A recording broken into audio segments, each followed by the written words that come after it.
Hola, ¿cómo están? Muy bienvenidos a una nueva edición de Ecoagenda. Mi nombre es Lourdes López y los voy a estar acompañando durante todo este programa para, por supuesto, hablar de materia ambiental, de lo que está pasando en el Congreso de la Nación con la Agenda Verde, qué pasa también con la Comisión de Recursos Naturales y Conservación del Ambiente Humano y muchos otros temas también que, por supuesto, acontecen en nuestro país y en el mundo. Así que nos vamos a venir y comenzar a contarles un poco qué es lo que va a estar pasando hoy en el programa, porque vamos a estar siendo visitados por el diputado nacional Pablo Servi, representante de Evolución Radical en Neuquén. Conversaremos con él sobre sus propuestas para poder abordar la huella de carbono en Vaca Muerta, sus proyectos de ley para fomentar la forestación y el desarrollo sostenible en la provincia, así como ideas también sobre la convivencia armónica entre las actividades productivas y la preservación del medio ambiente.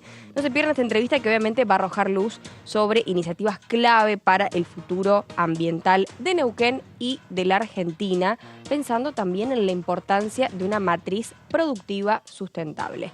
Bueno, cambiamos de tema y vamos a tener más invitados porque tenemos el último capítulo de la serie El ciclo del plástico, donde veremos la necesidad del rol de un Estado presente para fortalecer el trabajo de los municipios para la gestión de sus residuos, garantizando la dignidad de las cooperativas que trabajan en esta tarea fundamental de cuidado.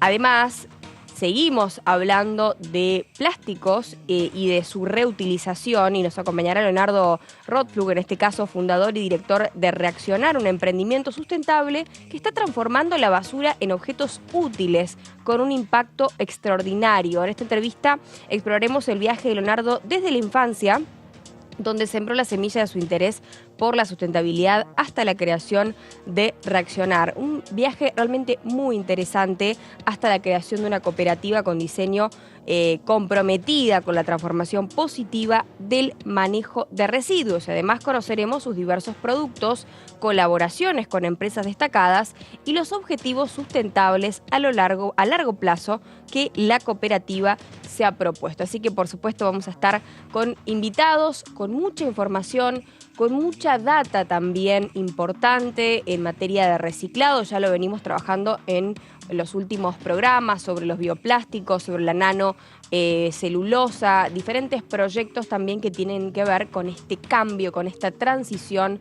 tan importante que, reiteramos, debe ser sustentable y equitativa. Pero ahora sí nos vamos a meter un poquito en las efemérides, como siempre, y el próximo 11 de diciembre es el Día de las Montañas. Y con esto, en este lugar tan particular de la naturaleza, las montañas sabemos que son fuentes de recursos vitales como el agua, la energía, la flora, la fauna, la diversidad biológica. Bueno, trabajar articuladamente en políticas que promuevan el uso sostenible de las regiones montañosas hace también que en nuestro país se dé un desarrollo socioeconómico de sus habitantes y es una tarea que no debe resignarse.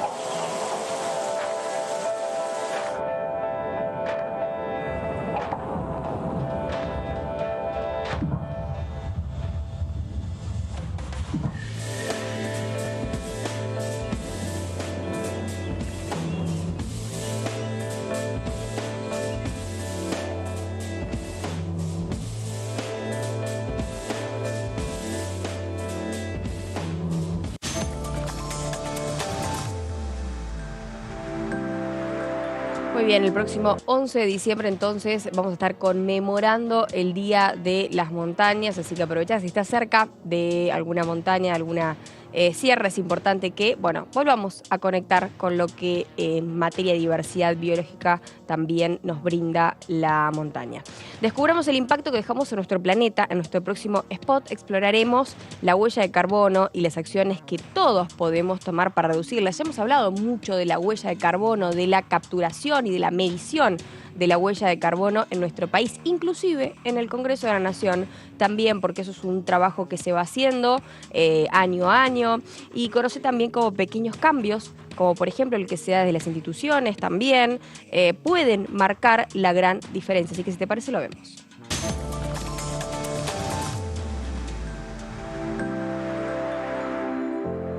¿Qué es el carbono? El carbono es un elemento químico que puede encontrarse en distintas formas en la naturaleza. Junto con el hidrógeno, forman los hidrocarburos esenciales para la industria y el transporte. Y combinado con el oxígeno, se convierte en CO2, que es un gas de efecto invernadero. ¿Qué es el efecto invernadero? Es un proceso natural por el cual los gases en la atmósfera atrapan la radiación que la Tierra emite al espacio al calentarse su superficie por la radiación solar. Este efecto logra una temperatura que hace posible la vida en la Tierra. Sin embargo, por los impactos negativos del hombre sobre el ambiente, el efecto está acelerado. Y esto se traduce en un calentamiento superior al necesario para la vida y para el correcto funcionamiento de los ecosistemas. ¿Qué es la huella de carbono? La huella de carbono permite medir los impactos diarios del hombre sobre el ambiente.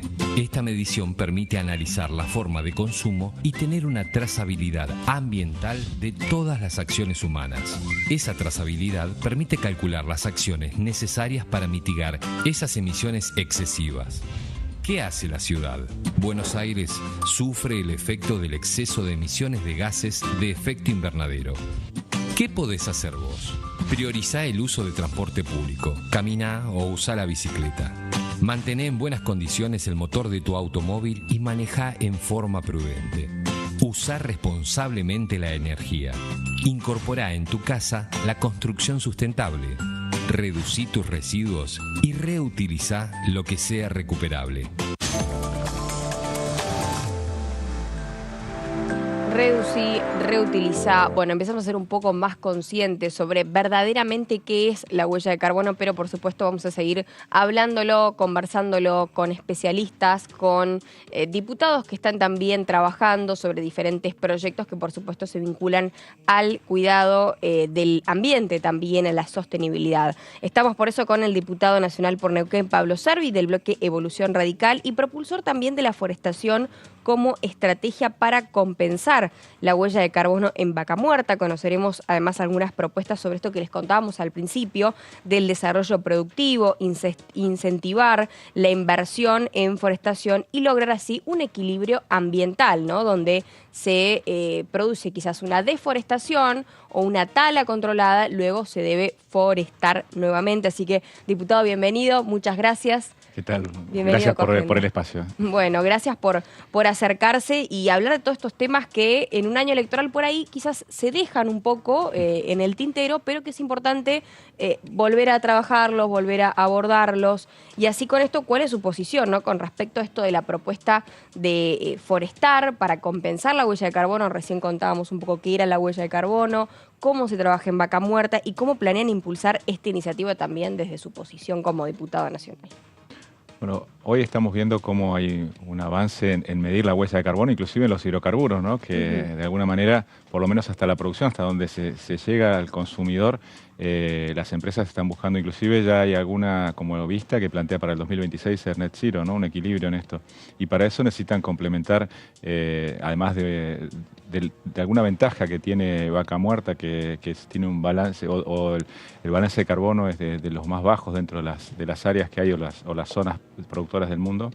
Pero fuera de eso, compensar esto, ¿no? Y vemos que hay una gran oportunidad porque la provincia de Neuquén en su gran mayoría es una zona árida. Llueven alrededor de entre 180 y 300 milímetros, así que es ¿Qué tenemos? Perdón, cordillera, precordillera. Y lo que hace meseta. Y después ya viene meseta y el mar, o sea que... sí, Neuquén no llega al mar, no llega al Río mar, Negro, pero sí, se complementa la región patagónica. Básicamente es árida y tiene una región de bosque sobre los Andes, la zona y después, bueno, los valles irrigados donde se han generado oasis en función del riego. Claro. Y a pesar de ser zonas desérticas, por ejemplo, Neuquén tiene dos ríos muy importantes como son el Limay y el Neuquén, que hoy gran parte de ese agua está yendo al mar sin ser utilizada y permitiría la posibilidad de regar y de alguna manera esta necesidad de compensar la huella de carbono que tienen empresas podría generar de alguna manera áreas bajo riego donde se puede generar forestación, como bien decías, que puede generar biomasa o captura de carbono, o también otras actividades productivas donde también el suelo es un gran capturador de carbono, ¿no? En la medida que se puede aumentar la materia orgánica, que normalmente como te decía, es un desierto donde es casi cero la materia orgánica que tiene el suelo, llevarla al 1 o al 1,5 es una gran cantidad de carbono que se retiene en el suelo. Así que vemos una oportunidad no solo de alguna manera de compensar la huella de carbono en lo que hace a la producción de hidrocarburos, sino que también trabajar en la cuestión social, ¿no? Que si queremos realmente tener una ecoagenda, tenemos que pensar en la sustentabilidad, y que también pasa por lo social, porque la gente tenga trabajo, por diversificar la matriz productiva, que haya otro tipo de alternativas productivas. Así como también nos pasa que, por ejemplo, en Neuquén se produce muy poco los alimentos que consumimos. Claro. Ahí yo en el 2021 lancé un libro justamente donde hablo de un Neuquén posible, uno de los capítulos hablo del ambiente, pero la lechuga, por ejemplo, que la lechuga es casi 99% agua, se trae de Mendoza, entonces eso con una gran huella de carbono y se podría producir localmente, que no solamente disminuiría la huella de carbono, sino que también generaría beneficio y empleo en las localidades del interior de la provincia, que es un gran tema, el desarrollar otro tipo de actividades más allá de los hidrocarburos. Puente laboral y por ahí no tanto gasto en materia logística, ¿no? Que a veces es tener que trasladar más allá que están ahí, pero igual es una fuente laboral muy importante. Y en relación con esta forestación, ¿no? Para equilibrar también el medio ambiente, ¿cuáles son algunos proyectos de ley específicos que tienen que ver con este tema puntualmente, fomentando la inversión y el manejo sostenible también de los campos en Neuquén? No digo esto de trabajar en tierras áridas, por supuesto, no debe ser nada sencillo. No, de alguna manera hay una gran necesidad de infraestructura hoy para que puedan convivir las actividades. Hay lo que genera tensión entre las distintas actividades productivas y la actividad hidrocarburífera es la falta de infraestructura, la falta de planificación básicamente, porque crece tan rápido la actividad que hoy las rutas están saturadas y aumenta el costo. No hay viviendas, entonces el costo de la vivienda también para las otras actividades se transforma muy caro. El costo de vida en Neuquén está influenciado en muchos lugares por la industria hidrocarburífera y en otros por el turismo, que también hace que levanten siempre los dicen, valores. ¿no? En el sur siempre todo es más caro, pero realmente tiene que ver mucho con la actividad hidrocarburífera, ¿no? Sí, y como te digo, y también con el turismo, que en las localidades turísticas, que por ejemplo un policía, un docente, le cuesta mucho conseguir alquiler. Entonces, eso es lo que tensiona quizás o dificulta el desarrollo, la convivencia entre las distintas actividades. Yo creo que en la medida que se pueda desarrollar esta actividad, esta infraestructura, esta planificación, así como generar condiciones de alguna manera desde lo fiscal, porque hay también por estas cuestiones es más caro producir en Neuquén o generar ciertos tipos de actividades. Y después tenemos una cuestión en la provincia que, a pesar de que producimos casi alrededor del 30% de la energía eléctrica de alguna manera directa o indirectamente, porque el gas se genera con gas de Neuquén o algo más, te diría, de la energía eléctrica del país, tenemos el costo de energía más caro de Argentina. Históricamente quizás estaba Entre Ríos, Córdoba y después Neuquén, hoy a grandes usuarios pasó a ser Neuquén, y esto dificulta la posibilidad de regar, porque estamos en una zona árida, un desierto, como te decía, si no regamos no crece nada. Entonces creo que también es una de las cuestiones que hay que trabajar en la cuestión fiscal, en la cuestión de infraestructura, en la cuestión de generar algún tipo de incentivos para que esto se desarrolle y de alguna manera complementar o generar las condiciones para que las petroleras recurran a inversiones en Neuquén para justamente compensar estos bonos de carbono. Exacto, exacto. Siempre destacó la importancia también en este caso del desarrollo productivo, ¿no? y la falta de incentivos. ¿Algunos detalles podría compartirnos sobre las medidas concretas que propone este caso para abordar quizás esta falta de infraestructura o condiciones claras para el sector productivo de la provincia de Neuquén? Y nosotros venimos planteando para hoy la verdad que faltan rutas, faltan viviendas. Lo que planteamos y proyectos de nacionalizar, por ejemplo, las rutas. Hoy las rutas principales de Vaca Muerta son provinciales, siendo que es un activo estratégico para el país. Entonces, de alguna manera, que las inversiones o del Estado Nacional también colaboren en el desarrollo de esta infraestructura tan necesaria, porque hoy la realidad están las rutas muy saturadas, con gran inseguridad también, porque hay gran cantidad de accidentes. Avanzar con el ferrocarril disminuye mucho la huella de carbono, porque es una forma de transporte. Hay una gran cantidad de arena que se transporta para Vaca Muerta, que se necesita, gran cantidad del agua, en muchos casos se mueve con camiones, la necesidad de todo lo que hace a cañerías y materiales. Si tuviéramos un ferrocarril también disminuiría la presión sobre las rutas que hoy, como decía, están saturadas. Así que son cuestiones de planificación y de inversión que llevan su tiempo y hay que ir haciéndolas. Sinceramente nunca imaginé esto de la importancia, ¿no?, del ferrocarril, por ejemplo, o de quizás de trabajar en materia de conexión, de rutas, ¿no? Uno por ahí piensa, bueno, es en el sur, capaz más cuestión de aviones, pero puntualmente tiene que ver con esto, ¿no? Hay que hacer foco en esto de las rutas, de mejorar la calidad, en este caso el déficit habitacional, que por ahí también es otro punto importante. Cuando hablamos también de la importancia de esta transición energética, porque siempre hacemos foco mucho con diputados de diferentes sectores políticos en esto de compensar y que sea todo de manera más sustentable y que por ahí estén amigadas todo lo que tiene que ver con la conservación del ambiente, pero también con la producción, ¿no? Que sean dos puntos o dos polos que se junten. ¿Cuál es su perspectiva sobre la propuesta de Vaca Muerta como carbono neutral y cómo planean también respaldar lo que es esta transición desde el ámbito legislativo, ¿no? Como te decía, la posibilidad de generar alternativas. Si pudiéramos generar energía barata, uno de los planteos que vengo haciendo es el gas es el combustible de transición que se ha planteado en el mundo, y Argentina dentro de todo tiene una matriz energética que tiene una gran componente de gas. En ese sentido tenemos un grado de avance contra otras. Va a ser quizá lo que acompaña a otras energías paralelamente. Claro, ¿no? Pero por ejemplo nosotros, hoy se está planteando hacer gasoductos, hacer oleoductos desde Vaca Muerta.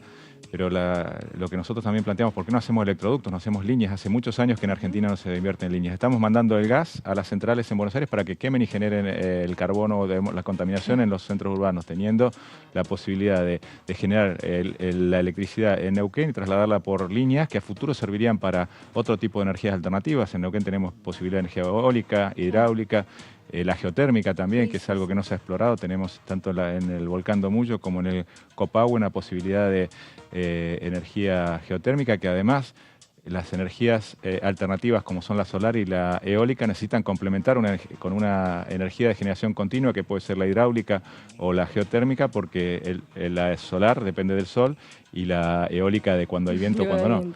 Así que creo que tenemos una gran posibilidad si construyéramos, además de lo que decíamos, rutas, en vez de...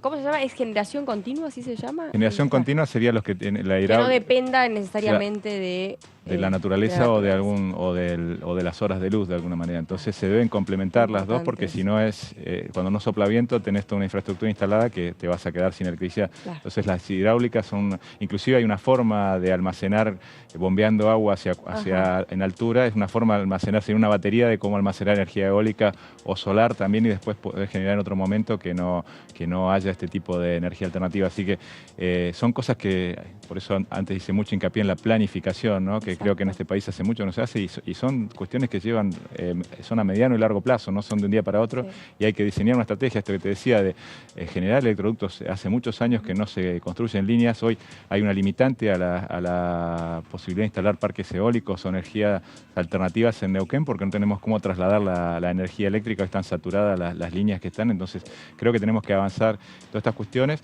así como un marco legal, como te decía, con el tema del gas. Por ejemplo, si el gas de alguna manera sobra, están los proyectos de generar gas natural licuado para poder exportar, pero de septiembre a abril normalmente sobra gas, que es la época que se riega. Entonces se podría generar una complementación entre Vaca Muerta y la posibilidad de regar Neuquén.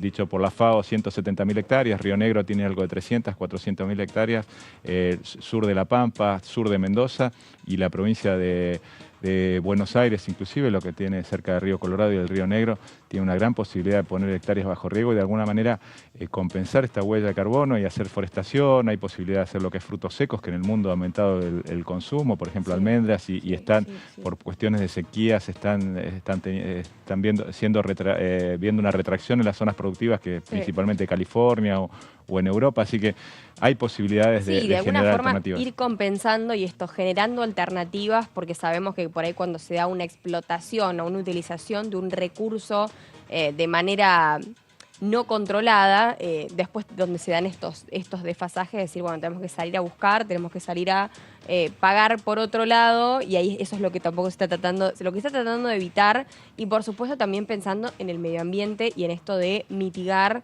o controlar las emisiones de dióxido de carbono o la huella de carbono, como lo quieran llamar, es lo mismo.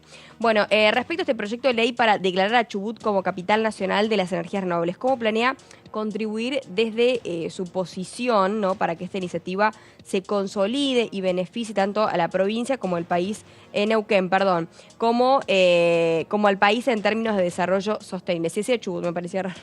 Sí, Chubut tiene el planteo y bueno, en realidad la Patagonia tenemos Es la Patagonia que agenda en común. conjunto, De hecho, ¿no? se está trabajando en los gobernadores, se está trabajando en el bloque de legisladores patagónicos, porque tenemos agenda común desde lo productivo, desde la posibilidad de también para salir al mundo con una marca Patagonia. Uno va al mundo y Patagonia está asociado con lo natural, con lo pristino, entonces sí, eso también de aprovechar. Tenemos la carne ovina, tenemos un estatus sanitario mucho mejor que otras zonas, tenemos la posibilidad de producir hoy, por ejemplo, cerezas que lamentablemente por cuestiones de nuestro país de costos... ¿Cómo está la cereza? Porque eso siempre fue el distintivo, ¿no? Y cereza hoy estamos posicionados como calidad de lo mejor del mundo, pero Argentina tiene 500 hectáreas de cereza. Compite mucho con Chile, ¿no? Y Chile tiene 30.000 hectáreas, pero porque tiene condiciones para desarrollarlo, menores costos, mayor competitividad. Entonces, esas son las condiciones que tenemos que buscar y justamente la Patagonia también tiene un mayor costo logístico, de distancias, y ahí es donde debemos trabajar justamente para avanzar en esto. Porque creo que viene también, tenemos una ventana, sabemos que el petróleo será una ventana de 20 años, el gas un poco más, pero también la sostenibilidad ambiental pasa por el concepto tiene que ser social, económico y ambiental. Y si no generamos alternativas productivas o de alguna manera, también es una cuestión de concentración en zonas, digamos, Neuquén tiene el mismo fenómeno que se vive a nivel país. Si uno lo puede imitar, la pampa húmeda sería Vaca Muerta, y el 70% de la población está alrededor de Neuquén capital. Y el interior le cuesta mucho desarrollarse. Entonces también esto de la sostenibilidad social, de generar de alguna manera también que sea equitativo, ¿no? Un desarrollo equitativo creo que hace a también el cuidado del medio ambiente y por supuesto después también hay una deuda pendiente del cuidado del medio ambiente para lo que dejamos a las futuras generaciones en la industria hidrocarburífera. En algún momento se miró un poquito para el costado para que se desarrolle y creo que estas cosas, hay cuestiones de tierras empetroladas, acumulaciones de tierras sin tratar, necesidad de avanzar sobre el tratamiento de los efluentes que genera Vaca Muerta, que creo que son discusiones que hay que ir dando a la par de la agenda de carbono, hay que ir dando este tipo de discusiones y viendo que realmente se preserve, así como también, por ejemplo, hay cuestiones de los caminos. Uno va a Chubut, por ejemplo, que lo nombrabas antes, y está muy ordenado por dónde se ingresan los yacimientos. En Vaca Muerta es muy anárquico, se hacen picadas por todos lados. Estas picadas levantan polvo porque no hay mantenimiento y esto afecta la flora natural porque al cubrirse de tierra, de polvo las plantas, los predadores de los ácaros sobre todo, que son unas que terminan afectando la flora natural, consumiendo su savia, no actúan por el polvo, entonces se va también deteriorando el monte natural. Entonces son cuestiones que pareciera menor y muchas veces de la necesidad de energía de los centros urbanos se mira el que se pueda producir, pero creo que también como neuquinos tenemos la obligación de marcar estas cuestiones y no son detalles menores. Como te digo, la picada que pareciera, o el camino que se hace, también termina cambiando las cuencas hídricas, ¿no? Muchas veces el agua que ya tiene sus cursos naturales, cuando se hace un camino, se deforesta una parte, termina cambiando el rumbo y eso también termina afectando a las localidades, a las rutas, y creo que son cuestiones que hay que planificar a la hora de desarrollarlo para tener una agenda, o no solo más allá del balance de carbono, también un equilibrio con el ambiente y que pueda ser sustentable a futuro. Diputado, gracias. Gracias por venir y por estar, Un placer. Gracias a ustedes por el espacio. Muy bien, un saludo muy grande a toda la provincia de Neuquén. Momento de hacer pausa, la primera de Coagenda, quédate ahí.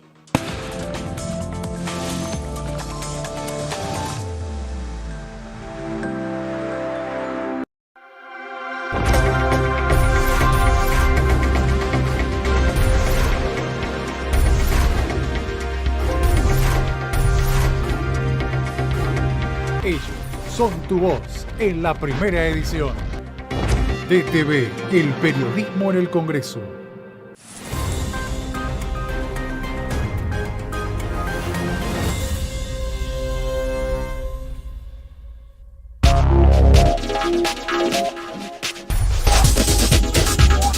Todo Cultura, miércoles 23 horas.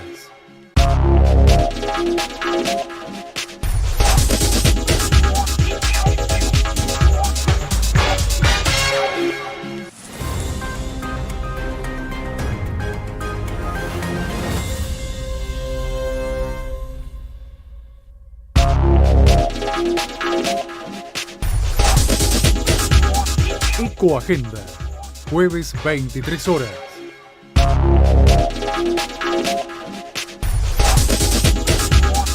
DTV Entrevistas, viernes 23 horas.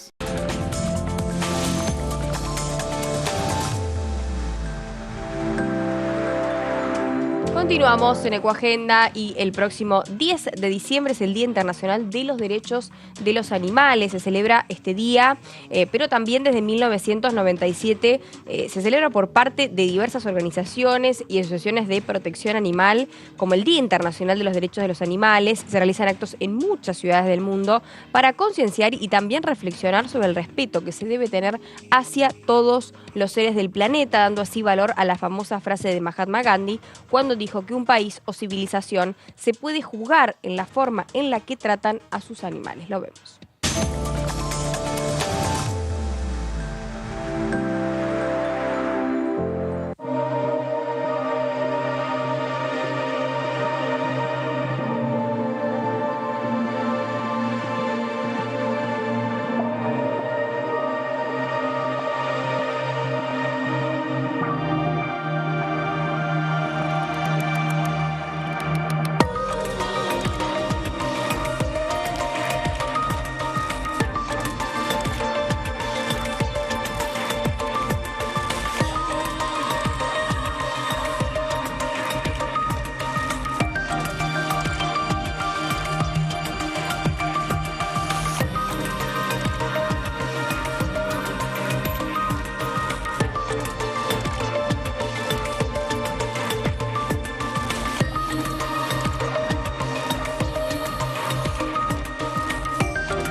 Muy bien, bueno, ahí veíamos entonces cómo también es importante revalidar los derechos de los animales, como todos los 10 de diciembre desde 1997. Y con esto algunos consejos que les quiero dar para empezar a cuidar. Hay un proyecto muy importante también a propósito de esto que fue impulsado por la diputada Graciela Camaño, de los seres sintientes, ¿no? Los animales como seres sintientes. Y para esto evitar el consumo de productos procedentes de la explotación animal, ya sea cremas, cosmética o mismo dejar de consumir derivados, ¿no? De, por ejemplo, embutidos, carnes y demás. Elegí opciones vegetales y libres de crueldad. Informate antes de adquirir cualquier producto y levanta la voz por los animales. Exigir a las empresas que incorporen más opciones a base de planta. Por supuesto que todo esto es un proceso y es una transición, ¿no? Y nos tiene que nacer desde el corazón, pero también es una forma de cuidar la biodiversidad del planeta y, por supuesto, a los animales.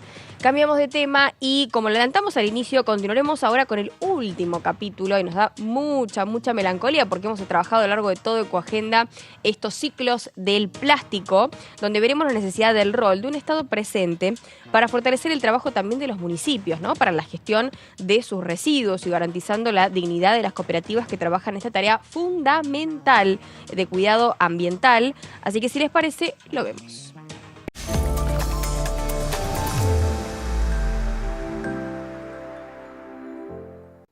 Las empresas que se dedican a fabricar productos a partir de residuos son fundamentales, pero no suficientes. El rol del Estado para el financiamiento, promoción, creación de legislaciones y fortalecimiento de los sistemas de gestión de residuos son igual de necesarios para atacar el problema del plástico. Nosotros tenemos en Argentina cerca de 5.000 basurales a cielo abierto, ¿no? Algunos son grandes, como este que existía acá en Luján, y otros son pequeños, son micros basurales. Entonces vemos también que la gestión de residuos para los municipios insume un porcentaje alto de su presupuesto, y hay municipios, según la provincia, que no pueden abordarlo, no tienen el presupuesto adecuado.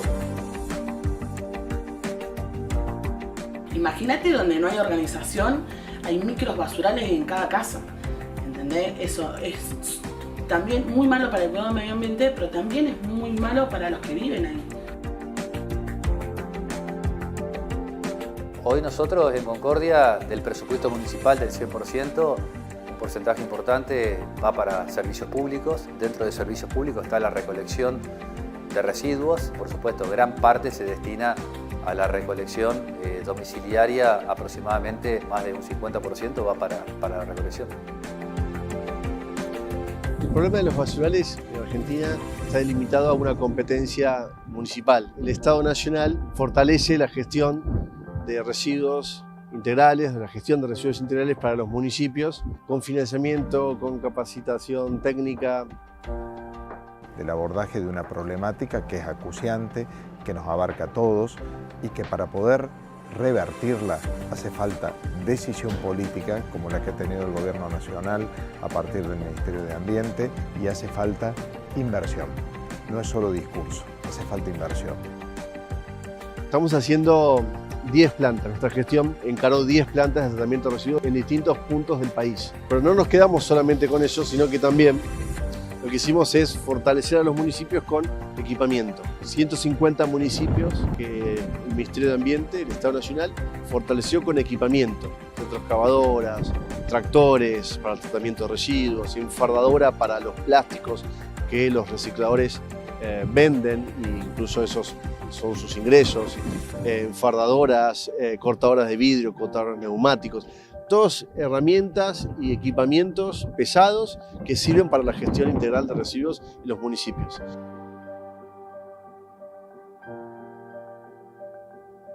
Hay un concepto central que es la integralidad. Esta obra era imposible para nosotros. Esto era, sinceramente, algo que parecía imposible y hoy lo vemos materializado en una realidad. No solo corrigiendo, cicatrizando la herida hecha a partir de los residuos durante toda la historia de la ciudad, sino fijando las condiciones para que lo que venga a partir de ahora, a partir del equipo, las instalaciones, la capacitación, el recurso humano, el abordaje completo de la problemática, sea realmente un modelo ejemplar. Y nosotros estamos orgullosos de que eso sea posible. Por supuesto que un basural a cielo abierto es muy difícil para un municipio con fondos propios semejante proyecto, por eso es importante entender que ninguna ciudad se realiza en un país que no se desarrolla. Por eso lo que hicimos nosotros desde el Estado Nacional, desde el Ministerio de Ambiente, es fortalecer la gestión que llamamos GIRSU, no solamente haciendo plantas de tratamiento de residuos como esta que estamos ahora en Luján, que remediamos 3 hectáreas de montañas de basura y además estamos haciendo una obra civil para separar en origen, para darle tratamiento a los residuos previa separación en origen en los domicilios, en los locales gastronómicos, en los comercios del municipio. Con esta planta resolvemos un problema enorme.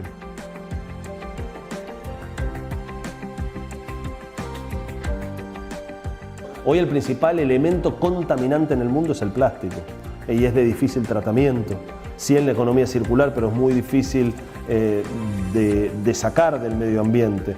Entonces, bueno, tenemos que tener conciencia en relación a los envases especialmente. Y las empresas que generan envases de uso masivo y regular, tratar de ir a soluciones más imaginativas. En el pasado las teníamos. Existían otro tipo de envases que se reutilizaban de manera permanente. Yo creo que hay que avanzar en algunos proyectos legislativos, especialmente para desalentar la utilización regular de envases descartables.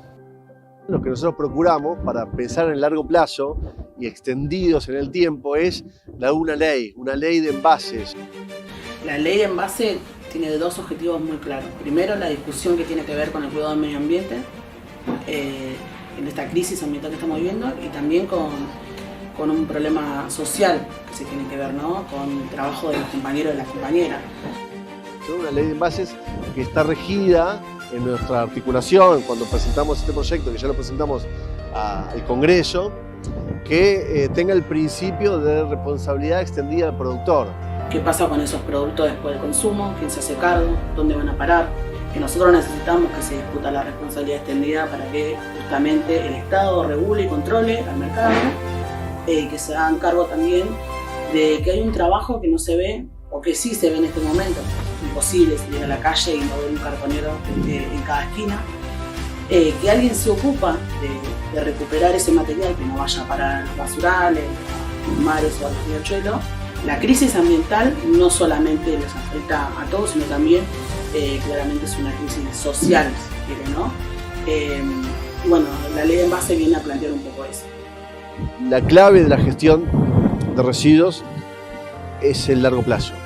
Por eso nosotros apostamos a una gestión integral, donde también parte de nuestra gestión fue trabajar con los recicladores, ¿no? En sus organizaciones, en su pasaje de juntar plástico o vidrio en un basural a pasar a una planta que requiere horario, que requiere otras condiciones, pero además esos trabajadores pasan a tener otras condiciones, ropa adecuada, vestuario, lugar adecuado para trabajar, con techo, con calefacción, máquinas a su disposición para trabajar. Esa gestión integral la pudimos hacer a partir del movimiento de recicladores que está organizado en todo el país, que son los que tienen esa experiencia, que saben cómo tratarlo. Y bueno, nosotros lo que hicimos fue darle un empuje del Estado Nacional para terminar de organizar esa matriz y que se acople a la obra civil. A mí me costó mucho identificarme como una persona que discuta lo que tiene que ver con la agenda del medio ambiente, porque a nosotros nos tocó discutir una agenda del medio ambiente después de 20 años de organización, porque no era nuestra prioridad. Nosotros íbamos a buscar en una bolsa de basura algo para comer, sin pensar ni en pedo, se quiere, de que nosotros éramos los principales o el eje principal, los que estábamos haciendo algo concreto con el cuidado del medio ambiente. Hoy estamos trabajando en una dignidad de ese trabajo, como trabajo efectivo, en el reciclado, en cada una de las plantas, en poder atender el cuidado personal, la terminalidad escolar, el sustento justo, el trabajo en el progreso personal, tanto de las cooperativas, pero también hemos incorporado en esa integralidad a los recicladores urbanos, aquellos cirujas en su momento que trabajan en la calle, que almacenan en sus casas, que luego comercializan, cómo son parte de este proceso y de esta etapa. Y aquí ambos elementos han confluido para que sea posible este centro urbano donde antes había un basural descontrolado. Entonces, hay dos puntos claves, ¿no? en una planta de tratamiento de residuos. La obra civil, la voluntad del Estado, pero también el grado de organización que exista por parte de los recicladores para que ellos tengan continuidad y sea prolongado en el tiempo. La crisis de residuos que hoy aqueja a la Argentina y al mundo se resuelve con acuerdos. Los estados, las empresas productoras y los consumidores debemos unirnos frente a este problema en crecimiento. Instrumentos como una ley de envases, que obligue a las empresas a hacerse cargo del plástico que vuelcan al mercado. El Estado fortaleciendo a los municipios para lograr mecanismos eficientes de manejo de residuos. Los ciudadanos optando por productos en envases sostenibles y separando sus residuos en origen. Solo así podemos lograr que nuestra casa común sea un lugar habitable para las próximas generaciones.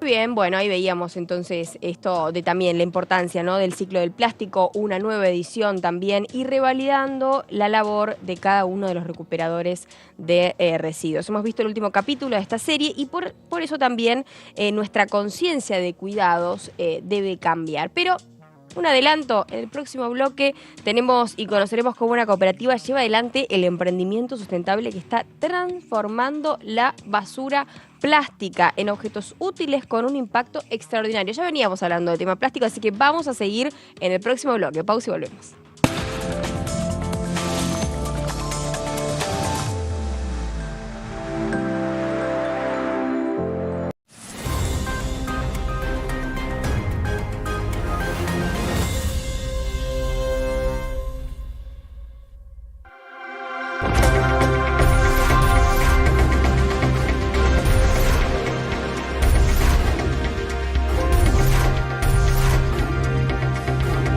Ellos son tu voz en la primera edición. DTV, el periodismo en el Congreso.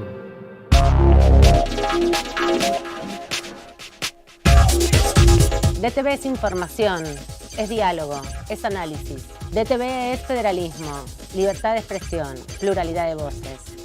DTV es todo lo que un país en democracia tiene que ser. DTV es tu voz en el Congreso. Este 2023, seguí eligiéndonos. DTV, el periodismo en el Congreso.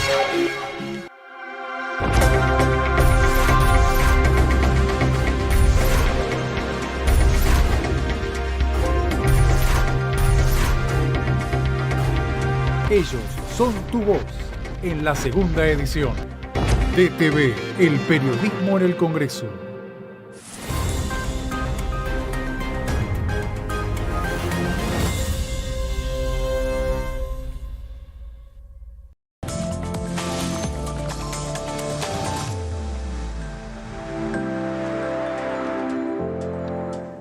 Bueno, ya se lo adelantábamos en el bloque anterior que vamos a estar hablando de la conversión, de la revolución de los plásticos, porque sí, señor, señora, señorita, hay una luz al final del túnel y con esto es un placer también tener un emprendedor destacado en la lucha por la sustentabilidad. Qué vetusta que quede diciendo señorita, pero bueno, no importa, me gusta, la gente en general, la audiencia de Ecogenda que nos ve. Hoy nos va a estar acompañando Leonardo Rothflug, mente maestra detrás de Reaccionar, así, reaccionar. Revolucionario, esto que les venía diciendo, un emprendimiento que no solo recicla la basura, sino que la transforma en arte y en utilidad. Leonardo es diseñador industrial, profesor y director de Reaccionar y es un ejemplo de cómo una pasión por la sustentabilidad puede convertirse en un movimiento de cambio. Es realmente espectacular, le damos la bienvenida. Gracias por venir, Leonardo. Gracias por el espacio y bueno, para contar un poco lo que hacemos. Bueno, me gusta mucho el nombre, por ahí capaz, viste, lo encontrás en cualquier situación, pero ¿cómo se te ocurrió Reaccionar? Bueno, fue primero que Reaccionar es una construcción entre muchas personas. Yo vengo en representación, pero bueno, ya hoy en día somos cooperativa y desde que nació Reaccionar siempre fue como bastante en grupo. Arrancamos con Mati, con quien empezamos el camino y seguimos hasta el día de hoy. Y después, bueno, en ese momento también había varias personas, nos juntamos un día y empezamos a cranear, tipo brainstorming, así, sí, muchos nombres. Y queríamos algo que comunique, digamos, nuestro nacimiento y también estas nuevas maneras de pensar. Claro. O sea, el accionar es lo que todos los días hacemos. Y el re básicamente es como, bueno, repensarlo, rehacerlo, como darle una nueva vuelta. Es muy ¿no? argento también, me gusta eso, ¿viste? Sí. Como... Y está bueno el re, que es como medio el apodo. Sí. Es como ahí la banderita argentina, la industria argentina abajo, ¿no? Por así decirlo. Exacto. Pero me refiero puntualmente también a cuál es tu papel, ¿no? Digamos, la mente maestra, ¿cuál es tu papel en la organización? Bien, yo soy director, bueno, y presidente de la cooperativa, cofundador desde el principio, junto con Mati, y arrancamos esto, digamos, con la gana de transformar un poco esta realidad de los residuos plásticos, y a través del tiempo, y como nos fuimos involucrando con Mati en todo, sí, nada, tanto él como yo más como director, y él como más la parte del detrás de escena, de buscar los materiales, de estar con las cooperativas, con proveedores y demás. Yo estoy más para afuera, digamos, en la comunicación y demás, y él más para adentro. Y bueno, ya comandar lo que hoy en día es una cooperativa de 11 personas y hacer que todo funcione relativamente bien. Claro. Hablemos de sustentabilidad. ¿Cómo abordan en Reaccionar la problemática ambiental y qué acciones concretas toman, ¿no? Para transformar residuos plásticos en objetos útiles, pero considerando que hoy, por ahí, son residuos, ¿no? Entonces, ¿cómo tomar los residuos y de eso sacar el arte, lo que viene? Total. Bueno, sí, nosotros partimos desde estos residuos que se generan en casa, en las empresas, en comercios todos los días, como los potecitos de queso crema, yogur y dulce de leche. Mirá. Que con eso hay una mala noticia y hay una buena noticia. Sí, a ver. La mala es que en las Siempre cooperativas... primero la mala, vamos. Exacto. La mala es que en las cooperativas les cuesta mucho vender este material, o sea, no hay un circuito que valorice ese residuo. La buena es que en el 2018 nos dimos cuenta de eso y decidimos cambiar esta realidad a través de la generación de diferentes productos que utilicen este material como principal materia prima, ¿no? Entonces, de esta manera también uno como diseñador industrial, en mi caso y bueno, como en el equipo, también elige cómo fabricar cosas, ¿no? Claro. Y en nuestro caso también implicó hacer un desarrollo enorme de proveedores, de maquinaria, porque también creamos muchas máquinas para poder hacer lo que hoy en día hacemos. Y bueno, de esta manera transformar algo que es basura, como decías, que si uno no decide darle valor, eso se desperdicia, que se genera todo el día en muchísimas cantidades, más de lo que hoy en día obviamente nosotros podemos procesar. Pero bueno, en ese camino también de ir aumentando, ya llevamos más de 18 toneladas recicladas y buscamos ir creciendo en ese número y trabajar cada vez con más cooperativas. Hoy trabajamos con 3, casi 4 cooperativas de las 12 que hay en Capital Federal, que es uno de los polos donde más se genera este residuo. Pero bueno, queda todavía un país entero, quedan un montón de localidades para seguir abordando, sabiendo que no va a ser solo nuestra responsabilidad cambiar esto, pero sí como un ejemplo de lo que se puede hacer y el valor que se le puede dar a esos residuos, ¿no? Tal cual, tal cual.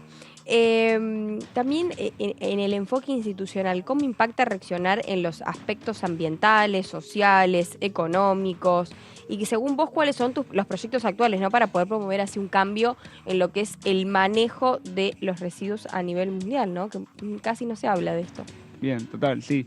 O sea, hay obviamente, como nosotros decimos, que es una problemática muy compleja y que por lo tanto las soluciones no van a ser simples y no van a ser de un día para el otro, ¿no? Claro. Y que nos interpelan a todos en la sociedad desde nuestro rol, ¿no? O sea, desde cada persona como consumidor que elige comprar productos y después tiene que hacer o debería hacer su parte de separación de los mismos para que después se puedan reutilizar o reciclar.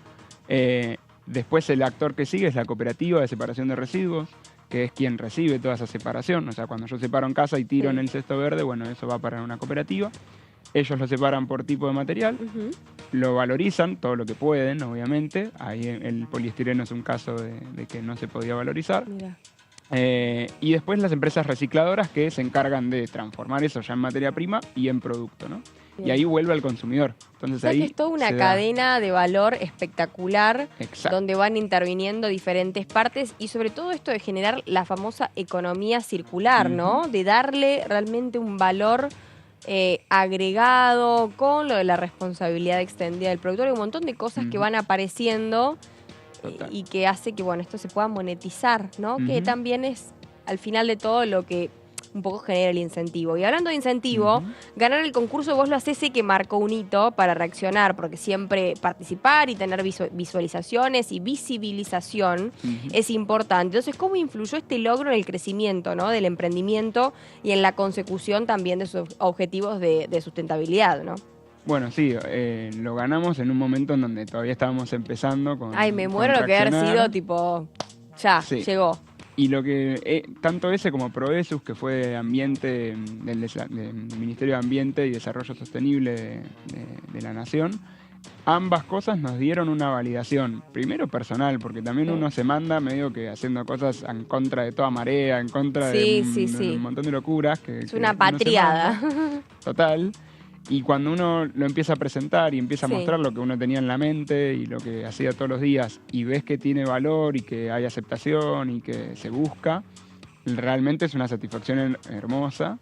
Y más cuando uno lo plantea con un montón de cosas que esto, ¿no? Como que tiene una ayuda a las personas, una ayuda al ambiente y obviamente una ayuda también a los que lo hacemos, que es económica, que nos permite también vivir de eso.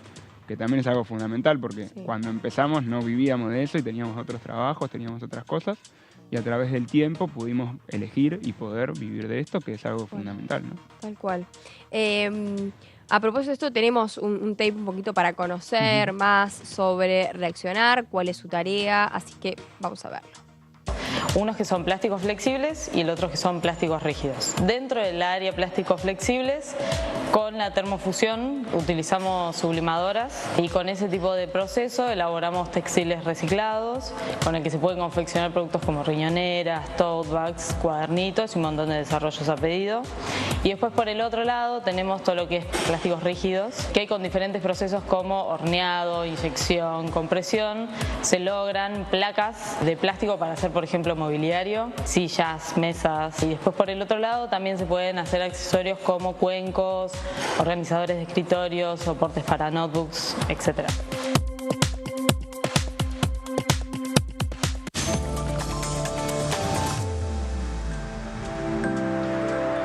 Bueno, ahí veíamos esto, ¿no? De cómo empieza, y vos decías que este es el inicio de toda la cadena de valor del reciclado, ¿no?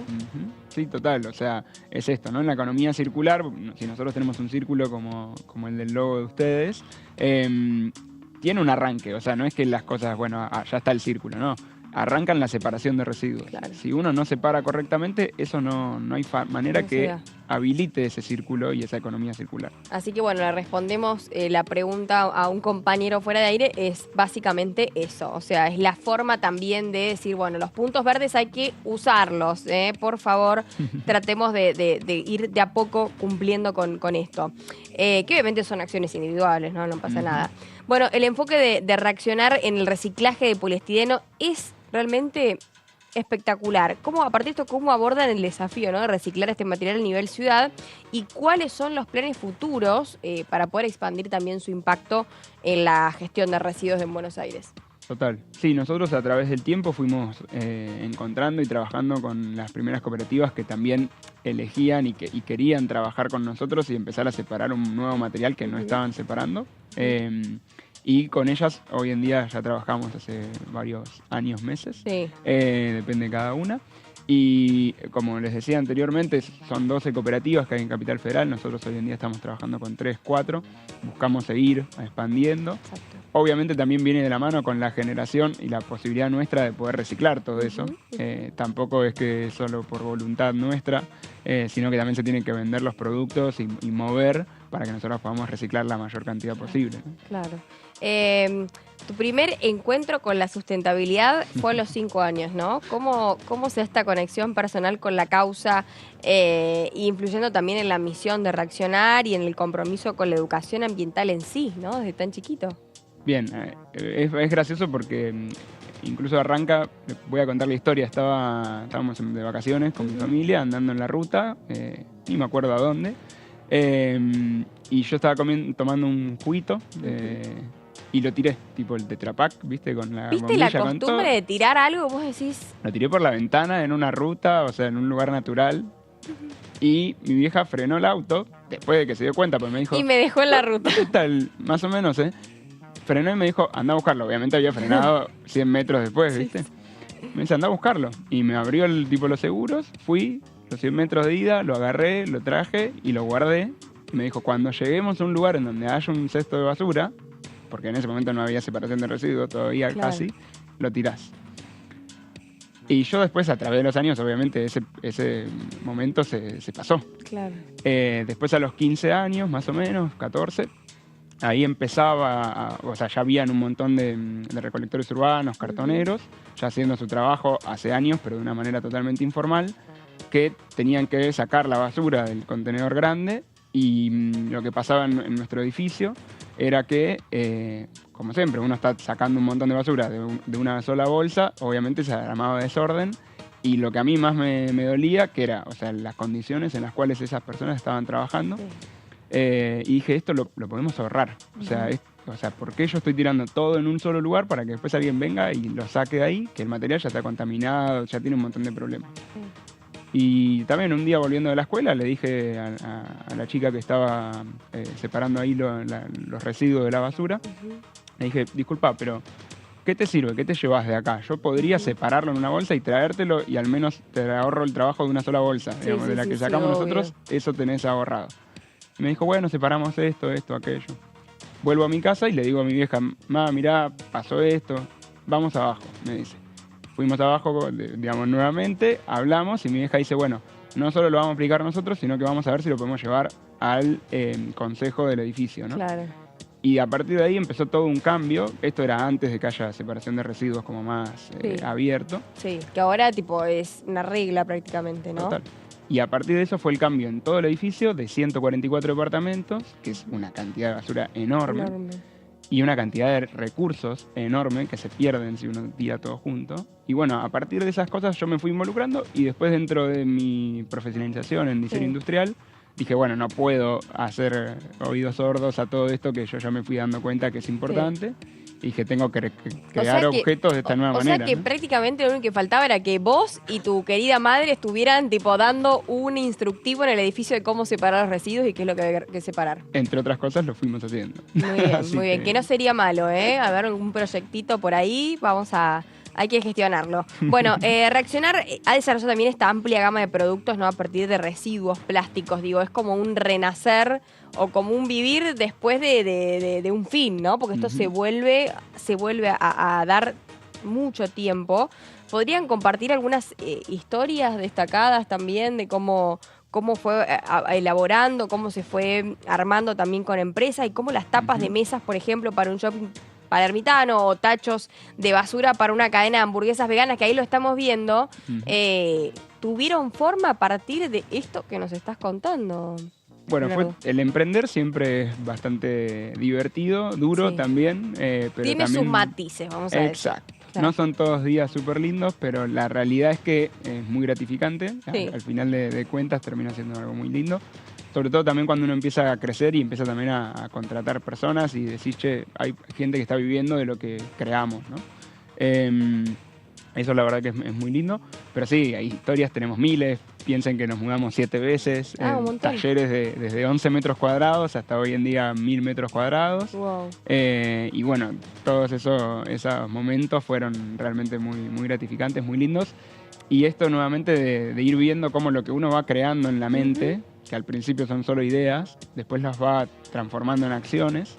Y después van teniendo una validez y una aprobación por el mercado también, ¿no? Pensarlo también como personas, ¿no? Nosotros no vemos a nuestros clientes como un mero cliente que nos compra productos, sino como un aliado. Y es nuestra manera también de trabajar en conjunto para ir solucionando los problemas que tenemos como sociedad. Los residuos son uno, puntualmente, que es donde nosotros más trabajamos, y puntualmente el plástico. Pero también nos vinculamos con el compostaje, con las energías renovables, con un montón de emprendimientos que están haciendo el cambio acá en Argentina y en otras partes del mundo. Y laburamos de esa manera muy sinérgicamente. También incluso hasta nos vinculamos en conjunto con empresas que a veces tienen más de un problema y se la solucionamos en una batería de soluciones. Y bueno, en el caso puntual de las mesas, sí, fueron 120 mesas en un patio de comidas de un shopping, que eso equivale a 600 kilos de residuos plásticos. ¡Ay, qué lindo! Es ¡Qué emoción! Un montonazo. Y son un montonazo de potecitos de queso crema transformados, que también eso es lo que uno después termina viendo, decir, che, esta pila de cosas, ¿en qué se transforma? Bueno, en mesas que duran un montonazo, que permite también reciclarlas, que eso también es algo bastante importante cuando uno labura con aglomerados, con maderas. Esas maderas, cuando terminan su fin de vida, no son reciclables, eso se tira por completo. Y nuestras mesas son 100% reciclables, las podemos nosotros recuperar, las podemos reciclar y le damos un incentivo económico a esos clientes que también se encargan de hacer una gestión adecuada de esos residuos para una compra nueva, ¿no? De nuevas mesas o de otros productos, ¿no? Tal cual. Leonardo, realmente es espectacular esto que nos estás contando y obviamente nuevamente te agradecemos por venir y por traernos Reaccionar a la mesa y contarnos de qué se trataba todo esto. Muchas gracias por el espacio. También los invito a todos los espectadores a que nos sigan en las redes, que mostramos también todos los procesos y cómo es que se logra esta transformación de pe a pa, digamos, de pote a producto. Y bueno, acá estamos para lo que necesiten. Muy bien. Ahí los encontramos en @reaccionar en las redes, así que vayan, chusmeen, porque realmente hay mucha data y aparte van a aprender a finalmente a tener todo la guía de cómo ir separando, ¿no?